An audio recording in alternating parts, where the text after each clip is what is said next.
میرے دوستوں اور بھائیوں، یہ ایمان کی ایک اہم ترین جز ہے کہ ہم اپنے رازق کو پہچانیں۔ رزق کی خاطر کتنے لوگ گمراہ ہو گئے، کتنے لوگ اپنے رب سے دور ہو گئے اور کئیوں نے نئے سے نئے رب بنا لیے۔ رزق ایک اہم ترین زندگی کی ضرورت ہے۔ اس ضرورت کے پیش نظر انسان صحیح رہنمائی نہ ہونے کی وجہ سے غلط رستہ اختیار کرتا ہے اور غلط رستے اسے گمراہی کی طرف لے جاتے ہیں اور تباہ و برباد کر ڈالتے ہیں۔ ہمیں قرآن پاک کی روشنی میں دیکھنا ہے کہ ہمارا رازق کون ہے۔ رزق جدھر سے بھی آ رہا ہو، ہمیں رازق پہچاننا ہے۔ دنیا کے رزق کے اسباب یا رزق کے مقامات، ان کو پہچاننا اتنا اہم نہیں ہے جتنا زیادہ اہم یہ ہے کہ رازق کو پہچانیں۔ اس سلسلے میں سب سے پہلی بات یہ ہے کہ جب انسان ابھی دنیا میں نہیں آتا، اس وقت اپنی ماں کے پیٹ میں اس کو رزق پہچاننے والا، رزق دینے والا کون ہوتا ہے؟ آج کوئی شخص اپنے آپ کو بادشاہ کہے، اپنے آپ کو مالدار کہے، اپنے آپ کو خدا ہی بنا کے بیٹھا ہوا ہو، آخر وہ پیدا ہوا ہے تو پیدا ہونے سے پہلے اسے رزق کون پہنچا رہا ہے؟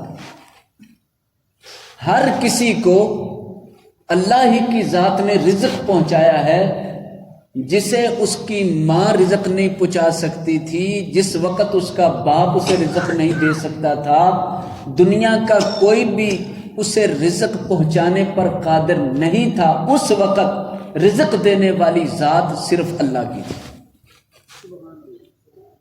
انسان جب دنیا میں آتا ہے، پھر اس کے بعد اللہ تعالیٰ اس کی ماں کے جسم میں اس کی خوراک کا بندوبست کرتا ہے، اس کی ماں کے دل میں اپنے بچے کی محبت ڈال دیتا ہے، ماں کے دل میں اپنے بچے کے لیے تڑپ ڈال دیتا ہے، لہذا وہ ماں اس ڈیوٹی پر آ جاتی ہے، اس ذمہ داری کو ادا کرنے لگ جاتی ہے جو اللہ کی طرف سے اسے سونپی جا رہی ہے۔ اگر اللہ ماں کے دل سے محبت نکال دے تو وہ کبھی بھی اپنے بچے کو خوراک نہ دے۔ یہ اللہ ہے جو اس ماں کو اس بات پر آمادہ کر دیتا ہے، اس بات پر چلا دیتا ہے، حکم دے دیتا ہے، وہ اپنی اولاد کے لیے قربان ہوتی چلی جاتی ہے۔ اس وقت انسان کی اہمیت کیا ہوتی ہے؟ انتہائی محتاجی کی انتہا ہوتی ہے، نہ اپنی ٹانگوں پہ کھڑا ہو سکتا ہے، نہ اپنی گردن سیدھی کر سکتا ہے، نہ اپنی نظر ٹکا سکتا ہے، نہ زبان سے بول سکتا ہے، نہ ہاتھوں سے کچھ پکڑ سکتا ہے۔ اس وقت اس جوان کو، جو بعد میں جوان ہو کر تکبر کر رہا ہے، جو اپنے آپ کو بڑا سمجھ رہا ہے، اس وقت اس کی حالت تو یہ تھی کہ یہ کوئی شے پکڑ نہیں سکتا، بول نہیں سکتا، اس وقت بھی اس کی مدد کی ہے، اس کو رزق دیا ہے تو اللہ نے دیا ہے۔ میں نے پہلے گزارش کی، ہم نے رازق پہچاننا ہے۔ آخر میں ایک ایمان افروز واقعہ بیان کروں گا، قرآن مجید کا واقعہ، جو سارا کچھ ظاہر کر کے رکھ دے گا کہ لوگوں اللہ کو پہچانو، اپنے رازق کو پہچانو۔ یہ رزق، اس کو دیکھ دیکھ کر اس کے پیچھے دوڑ نہ لگاؤ، یہ رزق دیکھ کر اگر چلو گے تو پھر ہو سکتا ہے غلطی کھا جاؤ۔ اپنے رازق کو پہچانو، تمہیں سب سمجھ آ جائے گی۔ اب انسان جوان ہونے لگ گیا، لیکن ابھی کام کرنے کے قابل نہیں ہے، نہ اس کے پاس علم ہے، نہ صلاحیت ہے، بچپن ہے، ابھی کمائی کرنے کے قابل نہیں ہے، لیکن اب اپنی ٹانگوں پر دوڑتا پھرتا ہے، ہاتھوں سے ہر شے پکڑ سکتا ہے، آنکھوں سے دیکھ سکتا ہے، منہ سے بول سکتا ہے۔ اس کے باوجود بھی اس شخص کو رزق اللہ ہی پہنچاتا ہے کہ ابھی یہ کمانے کے قابل نہیں، اللہ تعالیٰ ماں اور باپ دونوں کے دل میں ڈال دیتا ہے کہ اب اس کے لیے رزق کا، روزی کا بندوبست کریں۔ ماں رنگ برنگے کھانے کھلاتی ہے، باپ اپنے بچوں کے لیے کما کما کے لاتا ہے تاکہ وہ اچھا کھائیں، اچھی صحت ہو۔ جو بچے کھانا نہیں کھاتے، والدین ان کے لیے پریشان ہوتے ہیں، ان کے لیے کوشش کرتے ہیں تاکہ وہ اپنی صحت اچھی کرنے کے لیے اچھی غذا کھا سکیں۔ لہذا والدین اللہ کی طرف سے ایسے پابند ہو جاتے ہیں کہ وہ ان کے لیے جو بھی کچھ نہیں کر پاتے، کچھ کما نہیں سکتے، ان کو کھلاتے جا رہے ہیں۔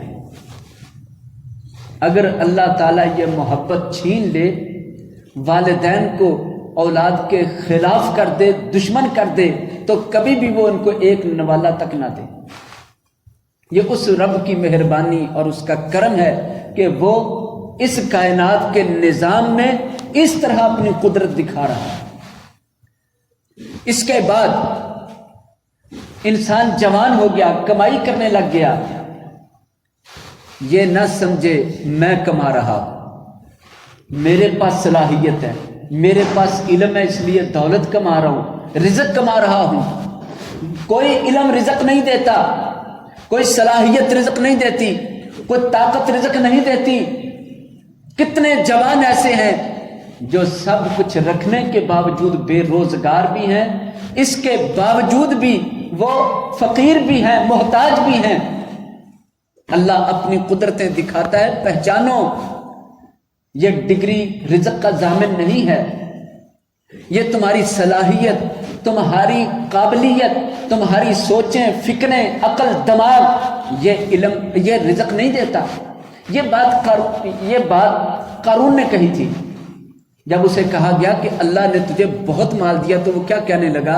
انما اوتیتہ علی علم، مجھے تو علم کی بدولت ملا ہے، میں اپنے علم کی وجہ سے اتنی کمائی کر رہا ہوں، میرے پاس ہنر ہے، فن ہے، علم ہے، معلومات ہیں، میرے پاس ذہن ہے، عقل سمجھ ہے، اس لیے میں یہ دولتیں سمیٹ رہا ہوں، اتنے رزق کے خزانے جمع کر لیے ہیں۔ اللہ والے نے جواب میں کہا یہ اللہ عطا کرتا ہے، جسے چاہتا ہے کم کر دیتا ہے، جسے چاہتا ہے زیادہ کر دیتا ہے۔ یہ اللہ کی شان ہے۔ اللہ نے تجھے جو رزق دیا ہے، اس کی بدولت دوسرے غریبوں پر رحم کر، دوسرے لوگوں کے ساتھ احسان کر۔ جس طرح تجھ کمزور پر اللہ نے احسان کیا، تو دوسرے کمزوروں پر احسان کر، نیکی کر، اچھا اور بھلا عمل کر۔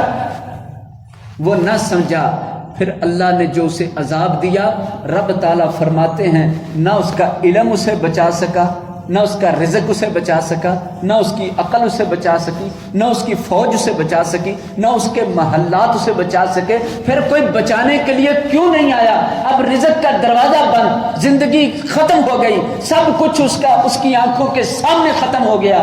اللہ تعالیٰ نے واضح کر دیا، دنیا کے لوگوں، رزق اللہ کے اختیار میں ہے، جب چاہے بند کر دے، جب چاہے چلا دے۔ یہ بہت بڑا ایک ایمان کا حصہ ہے۔ ہم دیکھتے ہیں اچھا بھلا انسان ہوتا ہے، ایکسیڈنٹ ہو جاتا ہے، بڑا کماتا تھا، اب کماتا نہیں ہے، ڈگریاں تو گھر میں رکھی ہیں، لیکن معذور ہو گیا، مجبور ہو گیا، محتاج ہو گیا۔ اب کیا ہو رہا ہے؟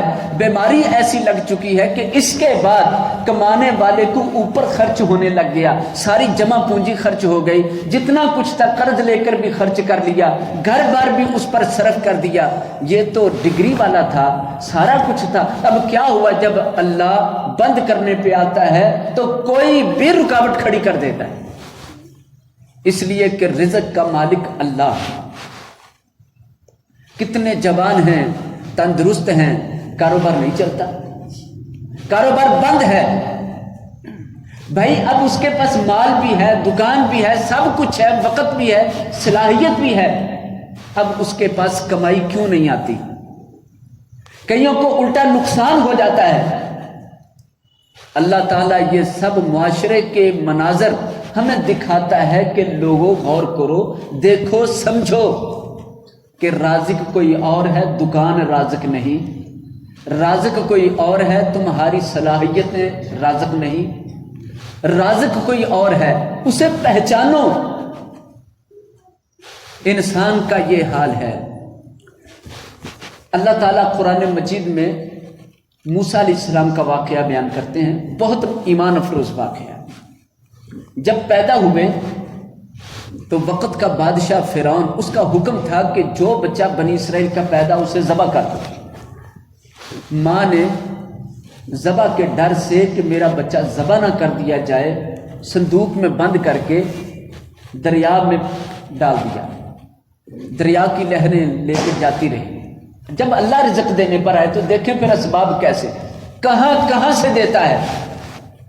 ہمارا اس بات پر ایمان ہونا چاہیے کہ اللہ رزق دیتا ہے، اور جب وہ دیتا ہے تو پھر کہاں سے دیتا ہے یہ انسان کے وہم گمان میں نہیں ہوتا، وہ دشمنوں سے بھی رزق عطا کر دیتا ہے۔ اللہ تعالیٰ نے موسیٰ علیہ السلام کو فرعون کے محلات کے قریب سے جب پانی میں صندوق میں تیرتے ہوئے گزارا، فرعون نے دیکھا سب کچھ اللہ کے حکم سے ہو رہا ہے، اسے پتا ہوتا تو کیوں اٹھاتا۔ اٹھا لیا گیا، بچہ رکھ لیا گیا، بچہ بھوک سے رونے لگا۔ بادشاہ نے حکم دیا کہ دربار کی جتنی دائیاں ہیں ان کو بلایا جائے اور وہ اس بچے کو دودھ پلائیں۔ بچہ دودھ نہیں پیتا، بچہ کسی کا دودھ نہیں پیتا۔ آخر کار موسیٰ علیہ السلام کی والدہ تک رسائی ہو گئی، یہ نہیں پتا اس کو کہ یہ اس کی والدہ ہے۔ اللہ تعالیٰ نے موسیٰ علیہ السلام ان کی والدہ تک لوٹائے، پھر محل کے اندر پرورش ہوئی، سارا کھانا پینا، لباس، رہنا سہنا، اٹھنا بیٹھنا فرعون کے محل کے اندر۔ اللہ جب دینے پہ آتا ہے تو اس طرح عطا کرتا ہے۔ ملاوٹ کر کے ایمان کیوں خراب کرتے ہیں؟ ماپ تول میں کمی کر کے ایمان کیوں خراب کرتے ہیں؟ جھوٹ بول کر ایمان کیوں خراب کریں؟ جب ایمان اس بات پر ہے کہ رزق اللہ نے عطا کرنا ہے تو پھر کسی کے ساتھ دھوکہ، کسی کے ساتھ خرابی، کسی کے ساتھ ظلم کر کے ایسا کرنا، یہ اپنے ایمان کو خراب کرنے کی بات ہے۔ اگر تو ایمان اللہ پر ہے کہ وہی میرا رازق ہے، جس نے ماں کے پیٹ میں مجھے رزق دیا، جس نے مجھے پیدا ہونے کے بعد رزق عطا کیا، جس نے میرے بچپن میں مجھے رزق عطا کیا، جوانی میں بھی وہ رزق دے رہا ہے، تو پھر اس شخص کا اس وقت ایمان کہاں چلا جاتا ہے کہ جب وہ 2 نمبر کام کرتے ہوئے، ملاوٹ کرتے ہوئے، نقصان کرتے ہوئے، دوسرے مسلمانوں کے ساتھ دھوکہ کرتے ہوئے رزق کمانے کی کوشش کر رہا ہوتا ہے، اس وقت وہ بہت بڑا جرم کر رہا ہوتا ہے۔ اس وقت اس کی عبادت، اس کی نیکی، اس کا علم، اس کی عقل وہ اس کے بالکل خلاف ہوتی ہے، وہ ساری چیزیں اس سے دور ہو جاتی ہیں، کیونکہ انسان نے اللہ کو رازق نہیں مانا، اپنی چلاکی، اپنے دھوکے اور مکاری کو اپنا رازق بنا لیا۔